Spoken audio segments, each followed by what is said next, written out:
यहां ऋण चुकाए बिना कोई जा नहीं सकता, ऋण चुकाना पड़ेगा। किसी का ऋण वसूल करना है तो किसी को ऋण चुकाना है, दोनों काम करने होते हैं। अनेक जन्मों में अनेक लोगों के साथ हमने जो बर्ताव किए हैं, अच्छे या बुरे, वो होंगे। अब किसी आदमी को हम जानते नहीं, अचानक मिला, अचानक टक्कर लगा और मार पीट गाली गुप्ता सब कर दिया, चुपचाप सह लो। क्यों? ये आपका हिसाब है, पूर्व का हिसाब। हमारा उससे कोई द्वेष नहीं, कोई संकल्प नहीं। अचानक घटना घटी और हमसे द्वेष करने लगा, हमें पीटने लगा, हमें गालियां दे, ये हिसाब है, चुपचाप सह जाओ। अपने घर का भाई ही भारी दुश्मन बन गया और क्लेश दे, हिसाब है। एक प्रभुदत्त ब्रह्मचारी जी की वाणी में पढ़ा था, एक महात्मा जी भ्रमण करते थे तो उस समय असरफियां चलती थी, मोहरे असरफियां, तो उनको भेंट में देते लोग। तो या तो ठाकुर सेवा में लगे तत्काल या संत सेवा में तत्काल लगे, उसका संग्रह करके डोलना ये ठीक नहीं है बैरागी के लिए, सिद्धांत में ये ठीक नहीं है।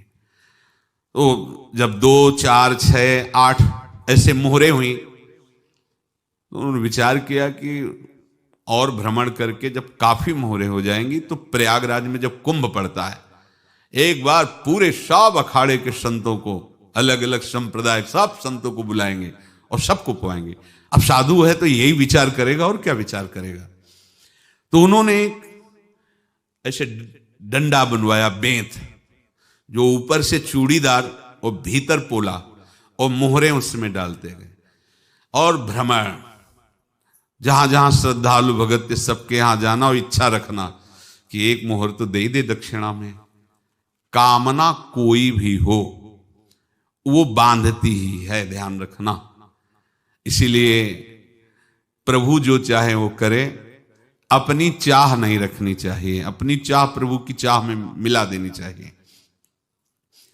धीरे धीरे वो छड़ी भर गई, भ्रमण करने वाले महात्मा चूड़ी लगाई, इंतजार करते रहे। जब प्रयाग का कुंभ पड़ा तो चले। तो रास्ते में एक गांव में पूछा जाता है, जैसे कहीं रुको कि कोई श्रद्धालु ऐसा है जो संत सेवी है। तो कुछ लोगों ने बताया, हाँ एक परिवार है बहुत संत सेवी है और आपको मिलाते हैं उनसे। आइए महाराज, घर में रुका, खूब अच्छा हलवा पूड़ी पवाया और जो घर के मालिक थे चरण दबाए। चरण दबाते दबाते उनकी दृष्टि पड़ी उस डंडे पे, इतना मोटा और ऊपर से कुछ चूड़ी सी भी नजर आ रही, इस डंडे में तो कोई रहस्य है ही है। अब महात्मा जी को खवा पिला के सुला दिया। महात्मा जी जब सो गए तो पत्नी से धीरे से कहा, वो डंडा लाओ बाबा जी का डंडा। वो चूड़ीदार जो ही खोला पलटाया तो सैकड़ों मोहरे। ऐसे संत रोज पधारे भगवान, तुम आनंद हो जाए फिर क्या।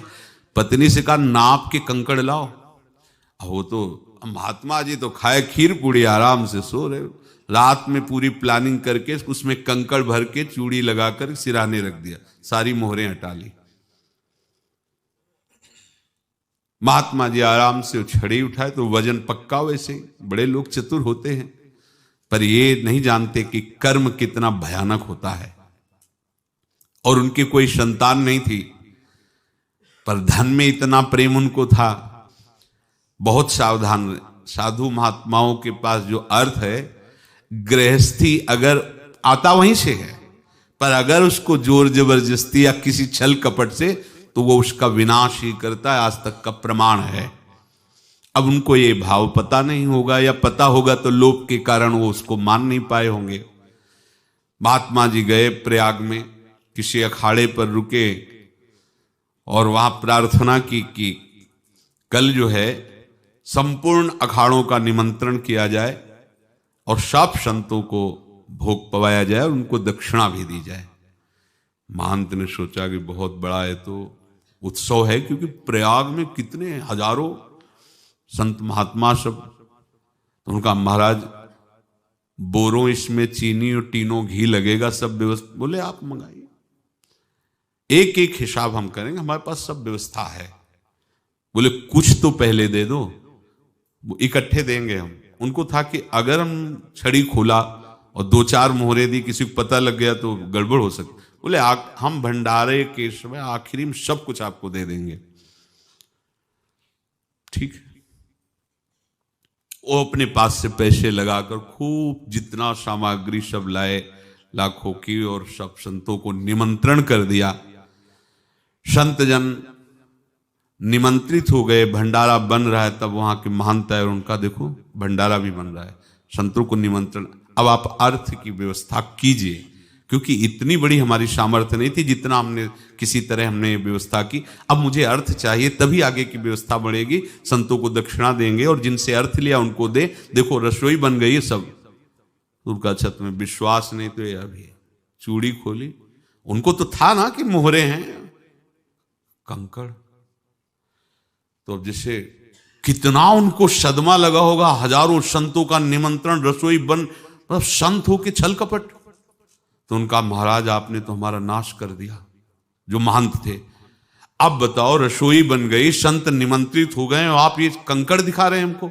आपने तो हमें बर्बाद कर दिया, हमारी इतनी सामर्थ्य नहीं थी, आप पहले बता देते। संत होकर ऐसा छल कपट। अब वो बोले तो क्या बोले, क्योंकि उनको पता था कि मोहरे हैं इसमें। अंदर से उनका चिंतन गया उसी सेठ के पास, अच्छा ऐसा धोखा हमारे साथ किया, भोगोगे तुम। ये जो निकलता है ना भोगोगे, ये अकाट्य होता है।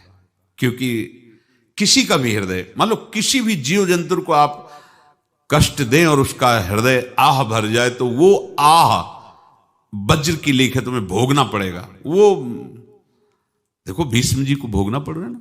सांप को ऐसे धनुष की नोक से उठाया और बंबूल के कांटों के ऊपर फेंक दिया, कई दिन तक शेदा हुआ, वो आह भर करके मरा। तो आपको 6 महीने बाणों की सैया पर आह किसी की ना लेना जिंदगी में। कोई ऐसा कोई आह भर करके कह दिया तुम समर्थ हो, हम तो कुछ कर नहीं सकते, और अंदर से दुख, फिर तुम्हारी सामर्थ्य काम नहीं करेगी, मिट्टी में मिला देगी।